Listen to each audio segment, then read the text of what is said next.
काम करके अमीर बनते हैं या ज़्यादा पैसे बचा के अमीर बनते हैं या कोई और ही तरीका है जिससे अमीर बनते हैं? तो दो लोग हैं, एक 1 मिलियन पे कंपाउंड कर रहे हैं और दूसरा 100 मिलियन पे कंपाउंड कर रहा है। और जितना ज़्यादा वक्त देते हो आपको पैसे बढ़ने के लिए, उतना ज़्यादा वो डिफरेंस क्रिएट होता जाए। 50 साल बाद 1 मिलियन वाला ज़्यादा कमा लिया।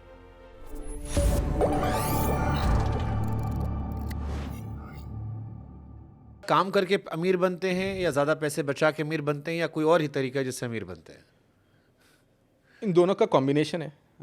मेरे को लगता है कि पैसा अगर अगर दो लोग हैं, एक ज़्यादा कमाता है और दूसरा बंदा कम कमाता है, लेकिन दूसरे को पता है कि मेरे पास जो पैसा है उससे क्या कराना चाहिए, मेरे को लगता है कि दूसरा बंदा इवेंचुअली 60 साल में 70 साल में ज़्यादा पैसे कमाएगा। इसका एक छोटा सा एग्जांपल है वॉरेन बुफे। वॉरेन बुफे कहते हैं कि compounding is the 8th wonder of the world. उन्होंने 60 साल में 21-22% से कंपाउंड किया है, जिससे उनका पैसा 1000 या 10,000 गुना हुआ है। उन्होंने शुरू किया था कुछ 50-60 साल पहले 1 मिलियन के साथ। 1 मिलियन क्योंकि उन्होंने 21% पे कंपाउंड किया है। अब वर्ल्ड का आई थिंक 100 बिलियन 200 बिलियन पे बैठे होंगे। और कोई और बंदा होता जो उनके आधे रेट पे कंपाउंड कर रहा है, मतलब 21% की जगह हर साल 10% कर रहा है, तो उनको 50 साल पहले 100 मिलियन से शुरू करना था। तो दो लोग हैं, एक 1 मिलियन पे कंपाउंड कर रहे हैं और दूसरा 100 मिलियन पे कंपाउंड कर रहा है। 50 साल बाद 1 मिलियन वाला ज़्यादा कमा लिए, बिकॉज वो ज़्यादा तेज़ी से उस पैसे को बढ़ा पा रहा है। और जितना ज़्यादा वक्त देते हो आपको पैसे बढ़ने के लिए, उतना ज़्यादा वो डिफरेंस क्रिएट होता जाएगा। बट ये क्या स्मार्ट मूव से होता है, फ्यूचर प्लानिंग से होता है? क्योंकि मैं जितने बड़े लोगों के बारे में सुनता हूँ, जितने भी इंडिया में बड़े ब्रांड्स हैं या वर्ल्ड में बड़े ब्रांड्स हैं, आप उनकी कहानी सुनोगे तो वो बहुत छोटे थे।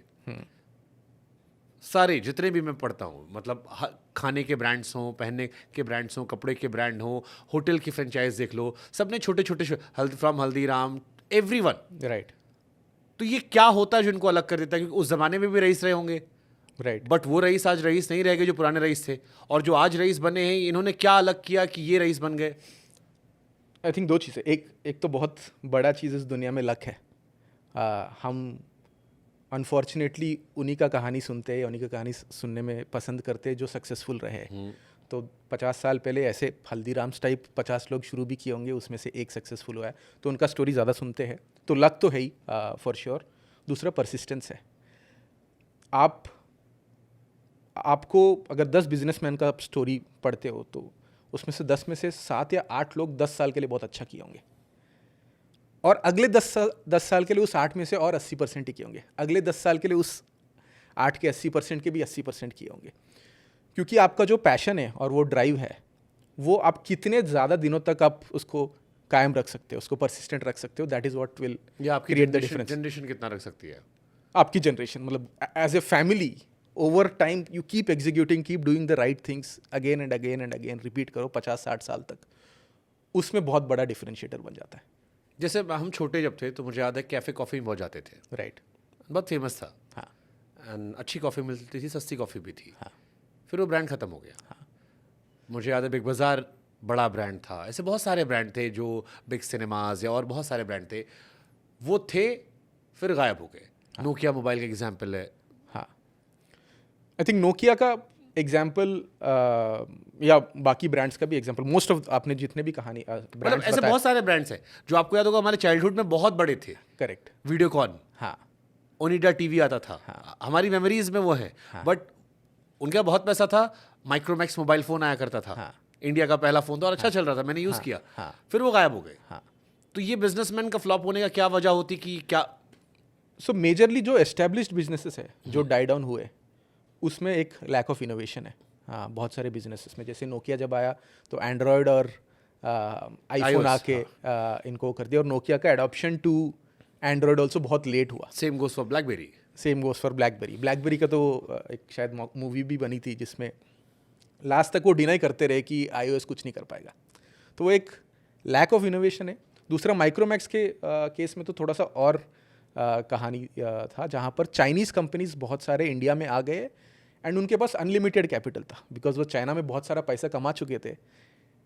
वो बिलियंस ऑफ डॉलर्स यहाँ पर डालने के लिए रेडी थे। तो माइक्रोमैक्स से सस्ता फ़ोन वो लोग लॉन्च करने के लिए रेडी थे, माइक्रोमैक्स से ज़्यादा मार्केटिंग करने के लिए रेडी थे। तो वो थोड़ा सा कैपिटल का इशू हो गया, that's where Micromax died down.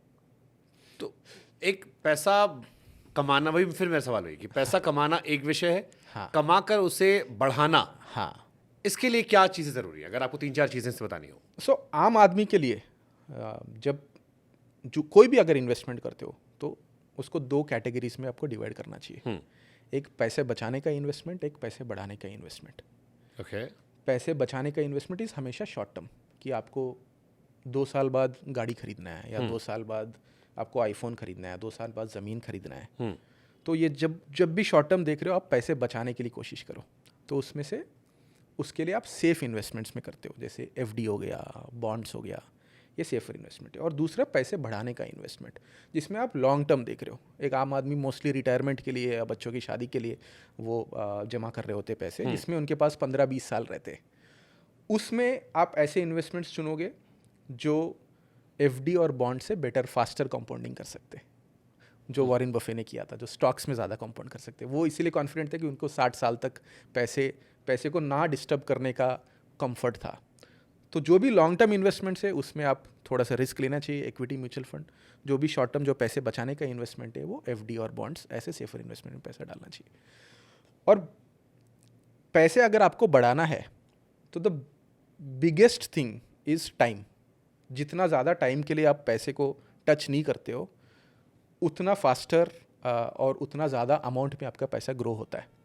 और पैसे अगर आपको टच नहीं करना है, तो पैसे कैसे टच नहीं करोगे? जब आपने एक इमोशनल और फाइनेंशियल सेफ्टी नेट क्रिएट किया, तभी आप पैसे को टच नहीं करते हो टू इन्वेस्ट। तो इसका मैं एक सिंपल फार्मूला बताता हूँ कि for an average investor how do you go about investing. आपको 4 चीज़ें करना चाहिए। फर्स्ट थिंग इज़, आपने लेट्स से पैसे कमाना शुरू किया तो पहली चीज़ आप करोगे, इंश्योरेंस लोगे, हेल्थ इंश्योरेंस और टर्म इंश्योरेंस। इससे क्या होता है कि आप कभी भी नेगेटिव में नहीं जाओगे। खुदा ना खास्ता कुछ हो गया तो आपके फैमिली के लिए एक सेफ्टी नेट आपने बना दिया। दूसरा, आपको कुछ बड़ी हेल्थ इमरजेंसी हो गई तो आपके पास हेल्थ इंश्योरेंस है, so that you don't touch your investment. ये फर्स्ट थिंग हो गया। जो सेकंड चीज़ आप करोगे is emergency fund. Emergency fund का कॉन्सेप्ट ये होता है कि आप अपने 2 साल या 1 साल का जो खर्चा है उतना अमाउंट आप कोई सेफ इन्वेस्टमेंट में डाल के रखते हो। इसका रीज़न ये होता है कि दुनिया में बहुत सारे इंसिडेंट्स होते रहते हैं, जैसे कोविड हुआ या सबप्राइम मॉर्गेज क्राइसिस हुआ 2009-2010 का। ऐसे जब इंसिडेंट होता है तो एक तो दुनिया में ये गलत चीज़ें हो रहा है और आपके पर्सनली भी कुछ गलत चीज़ें हो रहे थे। फॉर एग्जांपल, कोविड में बहुत सारे लोगों का बिजनेस ठप हो गया, बहुत लोगों का जॉब चला गया, एंड उसी टाइम पे आप स्टॉक मार्केट देखोगे वो भी गिरे पड़े होते, राइट। तो अगर जब आपकी जॉब चली गई तब आपको आपके स्टॉक्स में इन्वेस्टेड पैसा टच करने जाओगे तो बहुत नीचे वाले रेट में मिलेगा, तो उसको टच नहीं करना। तो एक इमरजेंसी फंड क्रिएट करोगे जिसमें आप सेफ इन्वेस्टमेंट करोगे, जैसे आपका एफडीज हुआ, बॉन्ड्स हुआ, जिसमें आपका सर्टेनिटी है कि मेरे पैसे डूबेंगे नहीं, मेरे पैसे जब चाहिए तब मेरे को मिल जाएंगे। तो इससे एक फाइनेंशियल सेफ्टी नेट मिला, दूसरा इमोशनल सेफ्टी नेट भी मिला। Investment, emergency investment. हाँ, सो इंश्योरेंस के बाद आपका सेकंड कंपोनेंट होता है इमरजेंसी फंड। इमरजेंसी फंड का मतलब यह है कि आप आपके 1 साल या 2 साल के खर्चे जितने भी है उसको आप एक सेफ इन्वेस्टमेंट में डाल के रखोगे। सेफ इन्वेस्टमेंट मतलब एफडीज हो गए या आपके बॉन्ड्स हो गए, जहाँ पर आपको ये सर्टेनिटी है कि ये पैसा डूबेगा नहीं, या कोविड जैसे सिनेरियोस होंगे तो ये पैसा वैल्यू में नीचे नहीं जाएगा। इससे आपको 2 फ़ायदे होते हैं। एक तो फाइनेंशियल फ़ायदा, जहाँ पर कोविड टाइप सिचुएशन हो गया, आपकी जॉब चली गई, तो आपको 1 साल सस्टेन करने के लिए, 2 साल सस्टेन करने के लिए आपने पैसे जमा करके रखा है। और दूसरा साइकोलॉजिकल फ़ायदा, मान लीजिए आप एक बिजनेसमैन हो, आपके पास अगले महीने चलाने के लिए पैसे नहीं है, तो आप अच्छे से नेगोशिएट ही नहीं कर पाओगे। आप कैमरा मैन हो, कोई आपको बुलाया, पैसों की बात चल रही है, आप हक से आपका पैसा मांग ही नहीं पाओगे जब तक आपको ये डर है कि ये प्रोजेक्ट अगर नहीं मिला मेरे को तो मेरा अगले महीने की पैसे नहीं मेरे पास। ट्रू। सेम विद सैलरीड, आपको सैलरी ज़्यादा मिलना चाहिए बट आपका एम्प्लॉयर आपको कम दे रहे हैं, आप कैसे नेगोशिएट करोगे जब तक आपके पास वो पावर नहीं है। तो 2 साल का खर्चा एक इमरजेंसी फंड में डालिए। इसका कैरेक्टरिस्टिक 2-3 ही होना चाहिए। एक, लिक्विड होना चाहिए, जब भी आपको पैसा चाहिए तो आपको वापस मिलने की क्षमता होना चाहिए इसमें। तो इसीलिए एफडीज आप कभी भी तोड़ के आपका पैसा वापस ला सकते हो। दूसरा कैरेक्टरिस्टिक ये होना चाहिए कि ये इन्फ्लेशन को बीट करना चाहिए। आपका इंडिया का इन्फ्लेशन 6% है, तो आपका एटलीस्ट 7%, 8% आपको रेट मिल रहा है, तो आपका पैसा वैल्यू में कम नहीं जा रहा है, जितना इन्फ्लेशन है उतना आप मेंटेन कर पा रहे हो। और तीसरा कैरेक्टरिस्टिक ये है कि ये मार्केट के साथ ऊपर नीचे नहीं जाना चाहिए। ऐसा ना हो कि कोविड में गिर गया, आपका एफडी भी गिर गया, फिर फ़ायदा क्या हुआ? आपने 1 साल का इमरजेंसी फंड बनाया, वो 6 महीने करेगा। तो इमरजेंसी फंड आपने बिल्ड कर दिया। अब तीसरा हिस्सा है is where you look to grow your money. अब लॉन्ग टर्म सोच रहे हो, आपका 2 साल का थिंकिंग हो गया, आपका इंश्योरेंस भी हो गया, अब आप अगले 20 साल के लिए सोचोगे, 25 साल के लिए सोचोगे। इसमें मेन 3 कंपोनेंट होते हैं, एक डेट, दूसरा इक्विटी, तीसरा gold slash international exposure. Debt में फिर से वही आपका एफडी या बॉन्ड्स का कंपोनेंट आता है, इक्विटी जैसे जो म्यूचुअल फंड्स हो गए या स्टॉक्स हो गए, तीसरा गोल्ड। जो इसमें इक्विटी का कंपोनेंट है वो आपका 12% 13% से हर साल ग्रो करता रहेगा। जो देश का जीडीपी जैसा ग्रो कर रहा है वैसे ग्रो करने का इसमें यूटिलिटी है। दूसरा जो गोल्ड है, gold is a hedge against inflation. Suddenly देश में महंगाई आ गई तो gold is the only asset जो सेव करेगा आपको। मान लीजिए श्रीलंका टाइप ऑफ सिचुएशन हो गया जिसमें उनका करेंसी 2 साल में आधी हो गई, तो आपको बचाने के लिए एक ऐसा इंस्ट्रूमेंट चाहिए, वो गोल्ड है।